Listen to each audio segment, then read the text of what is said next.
o julgamento que tirou Bolsonaro do anonimato. Áudios inéditos do Superior Tribunal Militar, STM, solicitados pelo Estado de São Paulo, mostram a íntegra de um julgamento de 30 anos atrás, o da então capitão do Exército Jair Messias Bolsonaro, à época com 33 anos, hoje com 63 e bem cotado presidenciável da extrema-direita.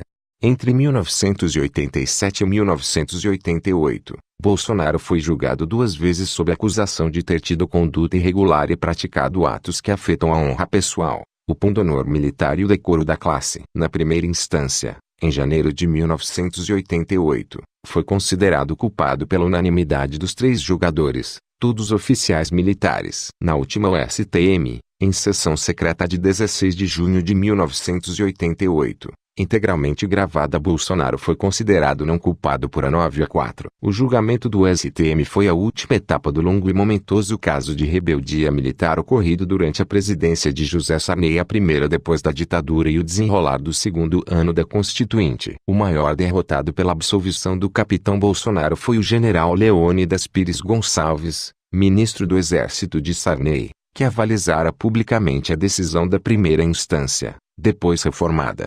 São 37 áudios nítidos, uns longos, outros mais curtos. Jogam luz numa história que vai sendo esquecida, e que esclarece uma parte importante na trajetória do polêmico personagem. Foi com esse episódio, cheio de vais e vens, que Bolsonaro saiu do anonimato, virou político e agora se lança à presidência da República. Um bom começo é vê-lo, ali pelo final de agosto de 1986, caminhando a paisana em direção à sucursal da revista Veja, no Rio. Levava na bolsa a farda de capitão e com ela foi fotografado na redação. A foto e o artigo "O salário está baixo", um petardo inusual contra a autoridade militar e o governo Sarney, foram publicados na seção Ponto de Vista, de 3 de setembro de 1986.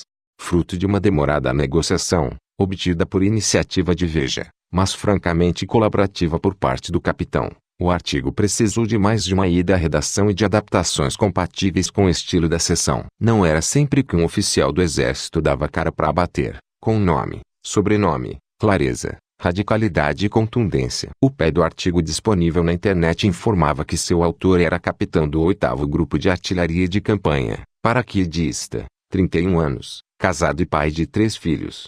Foi levado à prisão disciplinar, por 15 dias, a partir de 1º de setembro, determinado em boletim interno pelo comandante da Brigada de Paraquedistas, Coronel Aristide Mesquita. Entre as razões da transgressão grave estava a de ter elaborado e feito publicar em revista de tiragem nacional, sem conhecimento e autorização de seus superiores, artigo em que tece comentários sobre a política de remuneração do pessoal civil e militar da União. E, também, a de ter ferido a ética gerando clima de inquietação. O rebelde da ocasião ganhou admiração nos quartéis, espaço na mídia e simpatia da oposição, inclusive à esquerda. Cumprida a prisão, seguiu a carreira no 8º GAC de paraquedistas. Continuou a receber elogios por desempenho, uma marca de sua trajetória desde que entrou no Exército, como registram os assentamentos militares que constam dos autos do processo e dos áudios.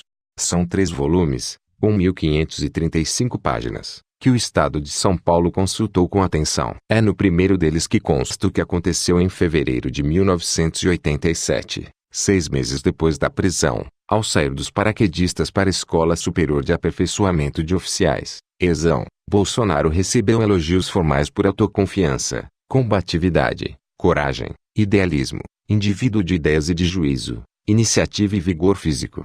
Por bomba nos quartéis, um plano na ESAO, publicou a Veja na edição de 25 de outubro daquele 1987, terceiro ano do governo Sarney. A reportagem informava que Bolsonaro e seu colega da ESAO, Fábio Passos, prepararam um plano, becos sem saída, para explodir bombas em unidades militares do Rio. Tarde da noite da sexta-feira em que Veja saía, os 2 oficiais foram chamados ao comando da ESAO, e escreveram, de próprio punho, textos em que negavam a autoria do plano e contatos com a revista. Para Bolsonaro, o publicado foi uma fantasia. Na edição seguinte, de 1º de novembro, a revista publicou de próprio punho, reafirmando a reportagem anterior e reproduzindo o que seria um facsímile de 2 croquis, supostamente desenhados por Bolsonaro, indicando locais em que as bombas seriam detonadas. Inquirido e reinquirido em sindicância da ESAO, Bolsonaro nega. Na questão mais delicada, a autoria dos croquis, 2 exames grafotécnicos,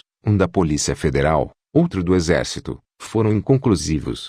Em 13 de novembro, o caso foi levado para um conselho de justificação. Nomeado pelo ministro do Exército, Leônidas Pires Gonçalves, o conselho se instala em 8 de dezembro. É composto pelo coronel Marcos Bechara Couto, presidente, e pelos tenentes-coronéis Newton Correa Lampert, interrogante relator, e Carlos José do Couto Barroso, escrivão. É quando se formaliza a acusação de conduta irregular, prática de atos que afetam a honra pessoal, pundonor militar e decoro da classe.